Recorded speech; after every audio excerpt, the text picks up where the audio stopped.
सेवा और समर्पण अभियान में भाग लेने पहुंचे बिहार सरकार के पूर्व मुख्यमंत्री सर राज्यसभा सांसद सुशील मोदी ने 150 करोड़ की लागत से बन रही सुपर स्पेशलिटी अस्पताल तथा एम्स निर्माण स्थल का निरीक्षण किया। निरीक्षण के बाद मीडिया से बात करते हुए सुशील मोदी ने कहा कि संवेदक से बात करने पर पता चला कि भवन का पूर्ण करने में आर्थिक कठिनाई हो रही है। इस संदर्भ में बिहार सरकार के स्वास्थ्य मंत्री से बात करूंगा। वहीं सुशील मोदी ने कहा कि भारत सरकार ने दरभंगा के एम्स निर्माण की घोषणा की है, जिसमें राज्य सरकार को 200 एकड़ जमीन देना है।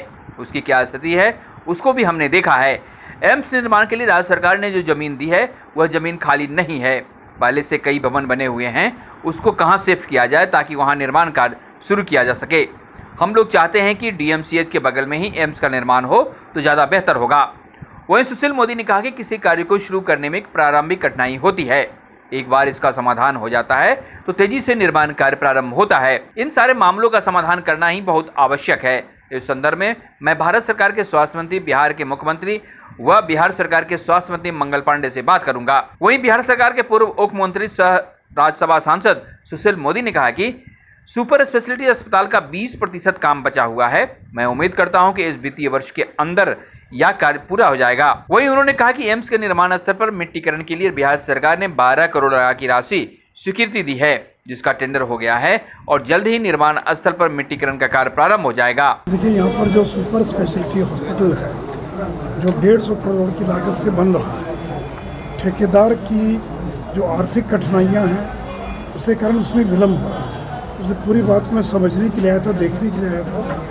और साथ ही जो भारत सरकार ने एम्स के निर्माण की घोषणा की है, अब बिहार सरकार को 200 एकड़ ज़मीन देना है जो हर प्रकार की इंक्रोचमेंट से मुक्त है। उसकी क्या स्थिति है यही जानने अध्ययन करने के लिए मैं आया था। इन सारी चीज़ों को देखने के बाद मैं भारत सरकार के स्वास्थ्य मंत्री से भी बात करूंगा और बिहार के मुख्यमंत्री से भी बात करूंगा और स्वास्थ्य मंत्री मंगल पांडे जी से बात करेंगे हम लोग। ये जो सारा मामला है इसको सुलझाना बहुत आवश्यक है, क्योंकि बड़ी संख्या में जो भवन बने हुए हैं उनको कहाँ शिफ्ट किया जाए, कहाँ उनको रिप्लेस किया जाए ताकि वहाँ निर्माण का काम प्रारंभ हो सके। तो देखिए, ये जो ज़मीन है वो खाली ज़मीन नहीं है, तो पहले से कई बिल्डिंग्स बनी हुई हैं और हम लोग चाहते थे कि डीएमसीएच के बगल में ही अस्पताल बने तो ज़्यादा बेहतर होगा।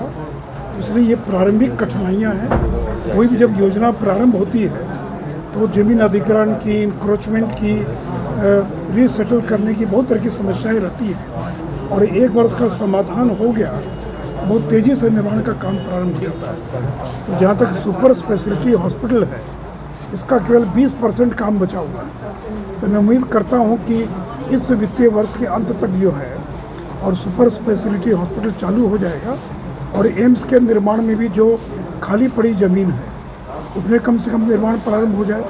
अभी 12 करोड़ रुपया बिहार सरकार ने दिया है मिट्टी की भराई के लिए, उसका टेंडर हो गया है। लेकिन जिसको भी टेंडर मिलेगा तो वो मिट्टी भराई का भी काम हो जाए तो बहुत बड़ी उपलब्धि होगी। तो इसलिए जो प्रारंभिक कठिनाइयाँ हैं उसी को समझने के लिए आए हैं और गोपाल जी ठाकुर यहाँ बैठे हैं, संजय सरावगी जी और सारे माननीय विधायक हैं।